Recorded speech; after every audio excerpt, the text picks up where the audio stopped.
Thank you, Priya, and thank you everyone for being here today. I'm so excited to be here with you and introduce you to the world of TikTok, and more specifically to culture starts on TikTok and what that means. So we can get into it. All right, so welcome to Culture Starts on TikTok. I'm thrilled to be here today. What do we mean when we say that culture starts on TikTok? Well, at first, I want to hear how many people in the room are on the platform. Please raise your hand. I love that. And keep your hand raised if you work at an organization that has a TikTok account. This is music to my ears, truly. So you know firsthand that the trends, the conversations, and the language that show up in our daily lives come directly from TikTok and the content that's born out of the beauty of our diverse community. And that's where a lot of you come in, and you're already doing it. You're shaping culture in your city and beyond. So we are here to help you seamlessly translate that to TikTok. And how can you utilize your own unique brand voice, story, and expertise to bring it to a new audience on TikTok? So I'm going to take you through some very special best practices and learnings that your organizations and companies can use when building your TikTok strategy. Also, please say hello to myself and my colleague Emily, who's here as well after. We're happy to chat and answer any questions. First,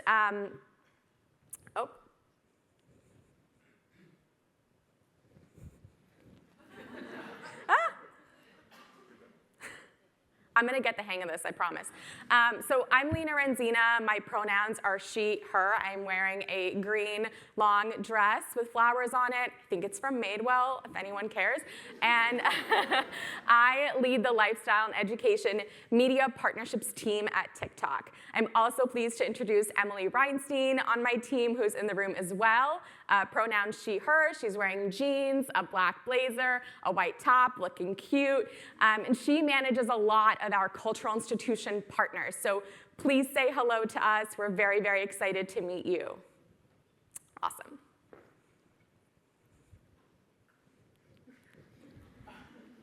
All right, TikTok 101. Let's get you started. So many of you are already on the platform, but we're going to take you through some best practices.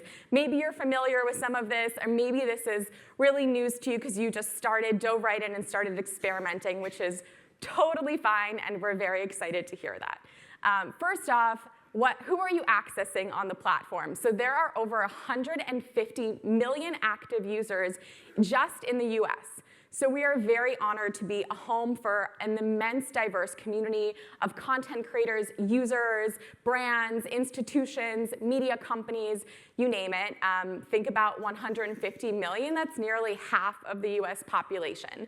And the types of content that we see in the users include anyone from book lovers, foodies, family content, emerging artists, music lovers.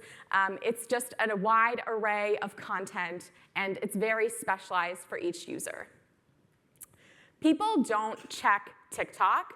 They don't open the app just to look and check in. They really watch TikTok. So there are three aspects of TikTok that make it very special, and what we say defines the platform as a new era of entertainment and really culture.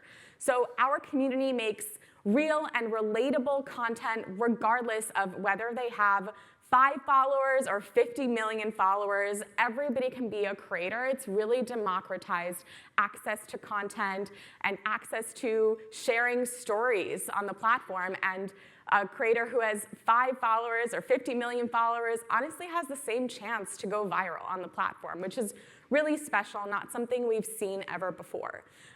They're also coming to TikTok to really discover, whether that's through the For You feed or through our amazing search capabilities now. The For You feed is how you enter the app. It's an endless scroll of specially curated content, and it comes with personalized information, education, entertainment that is unique to every single user. And so the interests and the engagement that you provide to the platform can help feed into the content that you get served on the For You feed. And lastly, what's undeniable is TikTok's role in both creating and amplifying culture.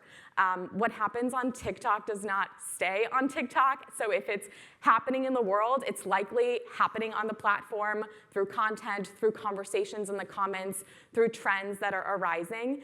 And it's really these three elements that make TikTok unlike any other platform. And we, of course, have a lot of data to back that up because we're a tech company, so we love data.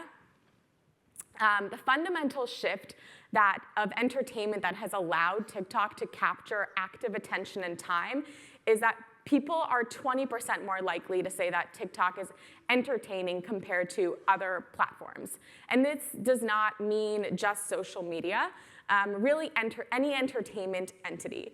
On average, people are watching TikTok for a movie's worth of content every day.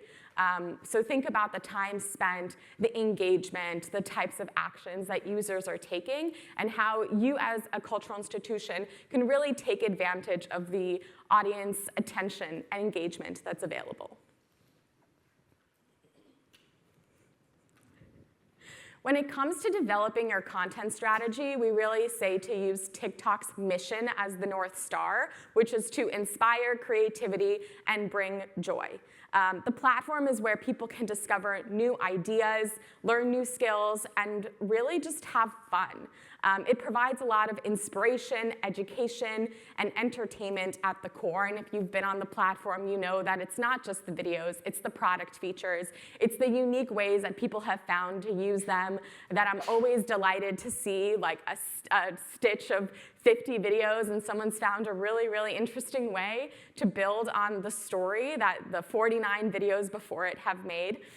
So this is a place where we really value authenticity and expression. And most of the successful partners really take that to heart. The other thing that's really important is the community, which I've talked about a little bit, but it's really my favorite aspect of the platform.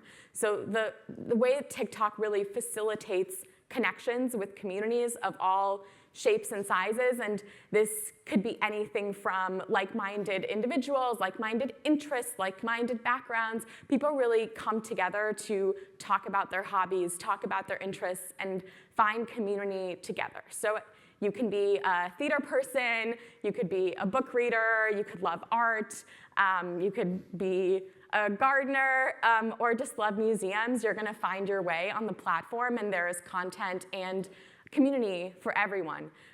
So the content really drives the community. A lot of the conversation and the trends happen in the comments. They happen with people sharing videos with each other and with their in-person friends. So it's really exciting to see that. My favorite thing about the community is that it's really a melting pot. There is something for everyone. So the cultural institutions and the topics that were shared on the last slide are just a taste of the kinds of partners who are making content or the types of creators that are really out there. And the platform truly is for everyone, for creators, for everyday users, for cultural institutions, for media partners. There's a way to find your voice and your unique brand on the platform. But when we say publishers, media partners, or cultural institutions, or brands really show up as community members, they build a lot of love and connection with their audiences. So what we mean by that is show up like you would as an individual creator, show up like you really understand the language, that you know how to TikTokify your content. That's really important. That's how you really reach users. And 73% of users say that they feel this deep connection to brands on TikTok than other sites and apps. And that is because the content that you're putting out there doesn't feel promotional, and it's not trying to sell them something, because that's sort of the last thing this generation on the platform wants to see.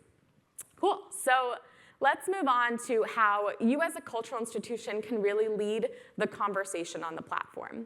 So regardless of your size that you have in person, TikTok is a home to everyone, and you really have this huge opportunity to build a new audience and reach constituent across the country that you may not be able to in person. So whether someone lives 5 miles away from your institution or 5,000 miles away, the content can reach a wider audience and potentially an audience that you've never reached before. It could be someone who has hopes of visiting your city, or someone who's coming on a trip soon, or someone that maybe isn't even able to travel there and just wants to live vicariously through your content. So the education and the entertainment of the content that you put out to your community, you are behaving as the subject matter expert. So you're trying to teach users something new, inspire them to stay curious, and also join in on the conversation. It's also really important to think of this as a way to build your brand awareness. So, someone in a different state might not be as familiar with your institution. This is really an opportunity to educate them, to show them what the value is of your institution, what the behind the scenes, the history, really pull back that curtain and show users what makes the institution so unique. It's a chance also to make your brand feel really approachable and personable, right? You want to be relatable and not feel like a scary place if they are interested in opera or ballet or dance for them to attend.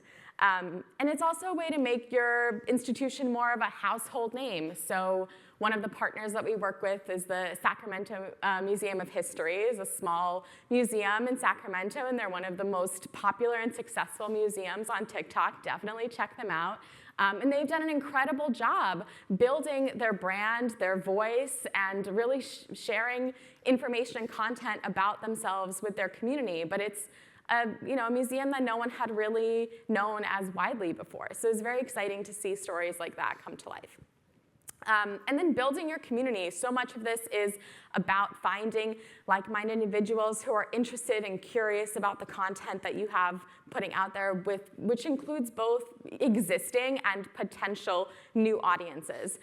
So when you think about speaking to them, how can you provide value, educational content? How can you show up in the comments, use the product feature tools like Duet or Stitch, or reply to a comment with a video, which always helps the users feel like they're having their 15 seconds of fame, and really help you create a community of people who want to engage with your work and learn more and keep coming back for more and follow you, and potentially go to your link in bio, whatever it might be. And lastly, this is really a way to showcase the story. The platform is all about storytelling, so no matter who you are, you really want to think about the narrative that you're trying to put out there through the videos. And it really helps you dive further into the behind of what makes your institution special. What special value can you bring to the audience on TikTok? Whether it's a behind the scenes look at a new exhibit, an interview with an artist, a mind-blowing story. The TLDR is that you should show us, not tell us, through video, how the impact of your institution has on society through this amazing product features. Cool. So before we dive into the specifics of content strategy, I want to make sure everyone really understands and is familiar with the back end of the app. So our product snapshot, these are the 4 areas that are really important for you to understand when getting started on TikTok. First is the For You feed. That's when you open the app. Users spend the majority of time on TikTok on the For You feed. It's that endless scroll of sound on tailored videos based on your specific interests and tastes. And a lot of our partners and institutions show up very natively there. It has a very strong algorithm attached to it, which we can get into a little bit later. And again, it's really matched to specific users' content preferences. The actions that the user takes on the videos will help propel the video onto the For You feed and can then help more and more audiences see the content. When you're making content, the creation tools are really key and make it very easy for a lot of brands who might not have resources to really tap into the product. That's the creation mode, so you'll either be uploading or shooting your content. A lot of people do it directly within the app, but there are also other ways to do it externally if you have the resources. But we really recommend using native tools within the Creation Center, like our text overlay or filters, of course, other sounds or native product features. But that's really key to sort of making sure that you show up as part of the community. And then your notification center, so that's where you do a lot of the community management. Lastly, there's your profile, and that has other, links to it. It shows off the personality, and you could also, when you reach a certain amount of followers, really pin top-performing content, prioritize certain playlists, and make it really easy for your users to access additional content once they come across your video from the For You feed and see you for the first time. So everyone here who has an account will have to be a business account because they're not an individual creator or a user, so everyone has access to what we call the commercial music library. It's a really exciting a tool and feature that we offer partners. There's over 1.5 million royalty-free trending sounds and playlists. Because it's such a sound-on platform, you really want to find a way to incorporate music, sound, into your content. That does not mean you have to use trending sounds, and I know that that is something that is talked about often. It doesn't mean you have to lean into trends. It's a really great feature, and it's royalty-free, so we absolutely recommend that you take advantage of it. So this is the mystical algorithm For You feed really explained. This is the key factors that contribute to your video's success and opportunity to be served on the For You feed. And there are 4 indicators. The most important really are watch time, which is broken down into how long users are watching your content. Does not mean that a certain length of content does well. It's dependent on everyone's account and specific video. And the second is finish rate. So what percentage of people are really getting to the end or the majority or getting through the majority of the video? And you want to optimize for those 2 things, as well as engagement, which is likes, shares, comments, people saving the video. And those features are really key to ensure that your video does well. So when you're assessing the back end of your analytics, looking at the videos and how they've performed, you'll often find that one or a combination of these metrics will drive the success of a high-performing video. And lastly, I'll plug in on region, which is the For You feed serves content location-based. So if you're posting from New York, you may not be seen halfway around the world. And so just be considerate of the audience that you're talking to.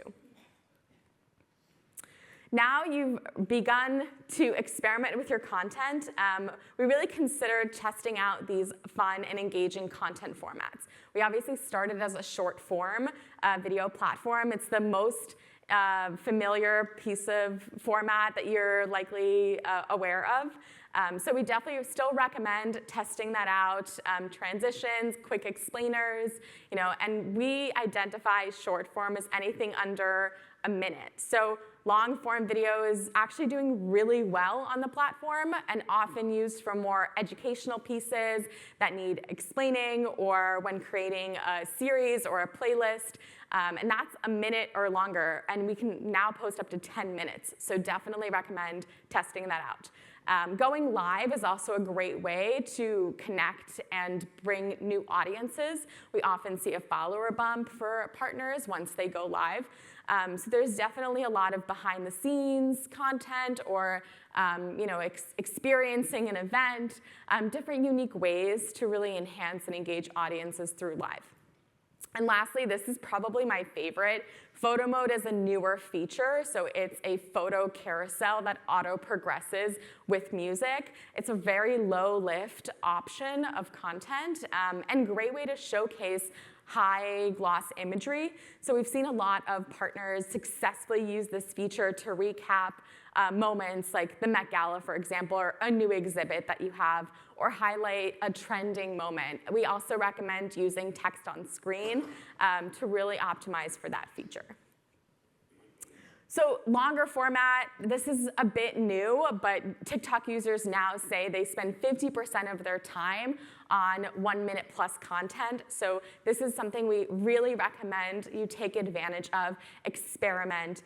And most content can lend themselves to 1 minute plus. The video should be as long as it needs to be. So, focus sort of on getting all the information and getting the narrative right for the video, but engaging users for a longer amount of time is something that you definitely want to focus on. Cool, and now this is my favorite part. We're gonna watch some TikToks. So these are a few of our best-in-class examples from partners that we work very closely with. So let's watch the first one. Have you stood under our life-size blue whale model recently? It was just cleaned via vacuum by the museum's senior exhibition maintainer, Trenton Duerksen. It takes about a day and a half for him to complete the job. This 94-foot-long, 21,000-pound blue whale model was installed in 1969 and underwent renovations in the early 2000s. It's currently sporting its 6-foot-long COVID-19 vaccination bandage, which was installed by Trenton last year in support of New York City's vaccination efforts. What I love about that video is that they took something very well known from their institution and sort of gave you the behind the scenes look and turned it on its head, something that maybe if you work at the institution you think is not as interesting, but I think your ordinary can be someone else's extraordinary. So sharing information behind the scenes, like the history of a lot of these really iconic or something that's very much of a staple of your institution is something users will definitely be excited by.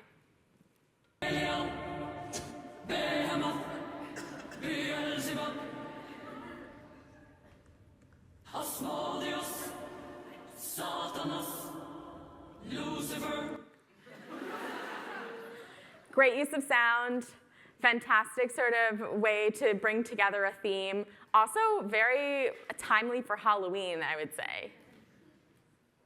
Ever wonder how our photographers are able to capture shots like these? When our hall looks like this, here's a hint. See that small hole right over there? It's actually built just for taking photos and videos. Backstage, there's a hidden door that opens up into a small space just for our photographers. From the unique vantage point, they're able to capture that iconic angle looking out into the hall.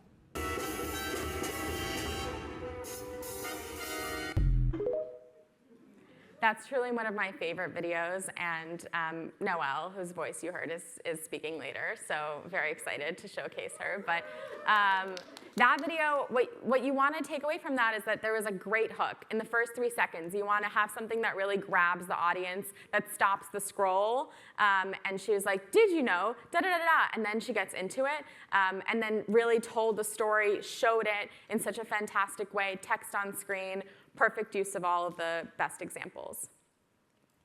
Cool. So beyond the basics, now you have a firm grip on the back end of the app. You understand most popular content formats. We'll quickly dive into how to get into your content strategy and get the groove on. So technical best practices, things you really want to focus on. We're still very much in a full screen vertical video format, but you can turn your screen on the side and get a horizontal experience as well. We get a lot of questions about length. There is no recommendation for how long the video should be. It should be as long as it needs to be to tell the story right, to have that hook in the first 3 seconds, to grab users in, to have twists and turns, to ensure that there's a satisfying end, like that Carnegie Hall video we saw. You actually saw them looking through the keyhole and saw performance. So you want to have a satisfying end or a cliffhanger, so you can have a part 2. Sound, again, it's a sound on platform. Use the commercial music library, really take advantage of voiceover, text-to-speech features if you don't feel comfortable having someone's voice on screen, totally understand. For publishing cadence, when you're getting started, we actually recommend posting every single day. That's a very great practice to start captivating that audience, to really understand the groove and get content out there so you can analyze your videos and take away insights and best practices from them. But then when you're in it, 3 to 5 times a week is really best. Use those in-app effects and features that feel really native to the platform. So green screen, text-to-speech, filters, those are the features that we see a lot of our partners utilize that do well.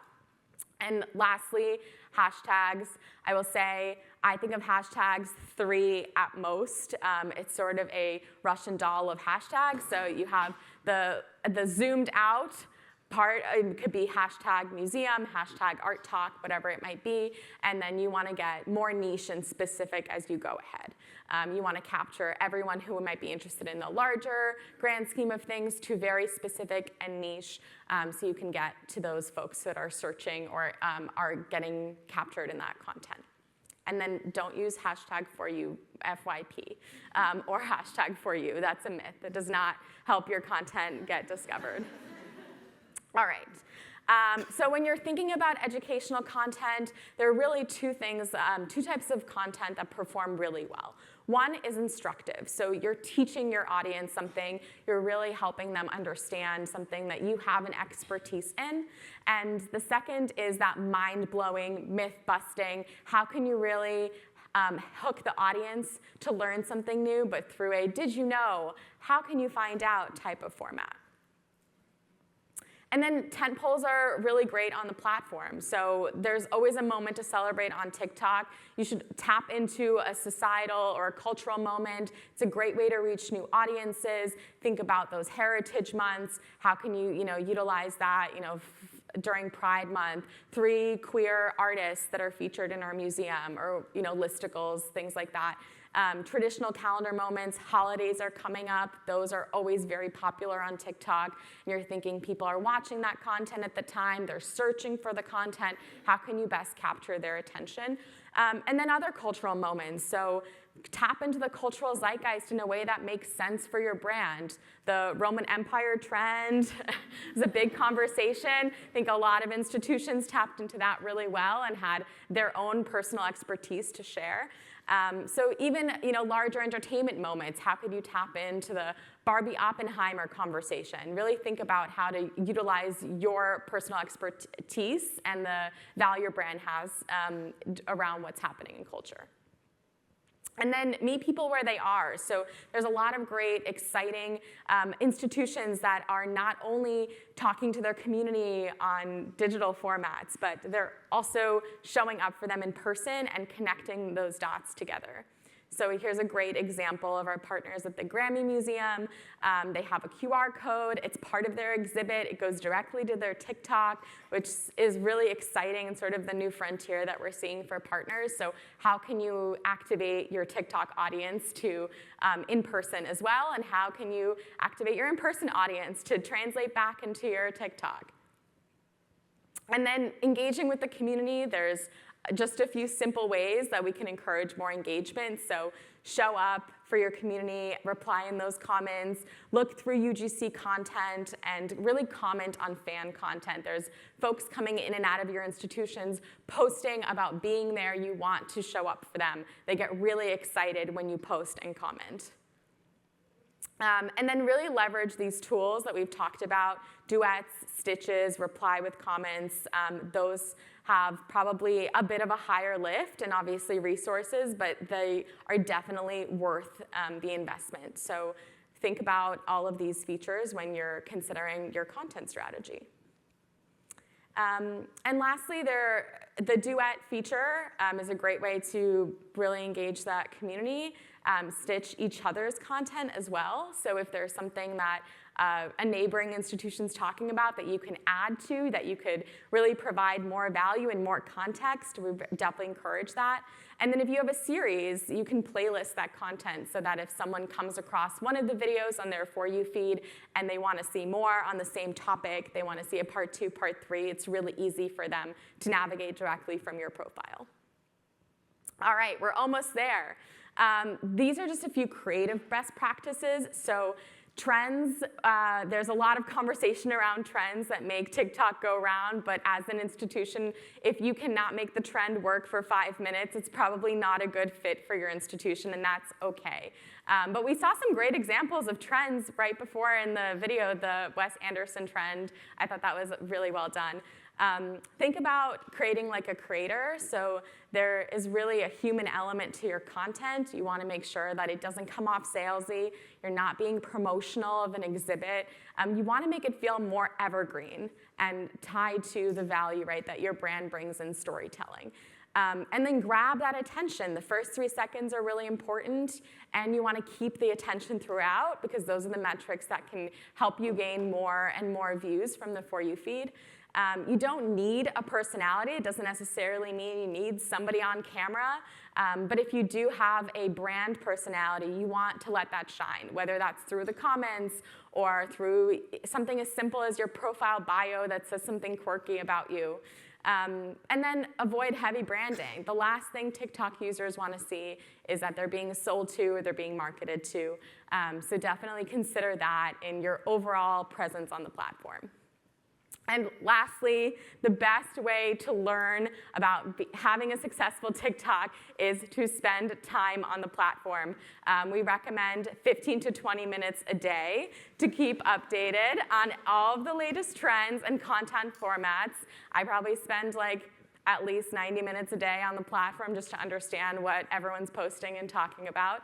And honestly, have fun with it. If you found something that will make you stop scrolling and hooks you in, odds are that probably someone else in your audience will too. So take those videos and experiment with your own brand and put that to life.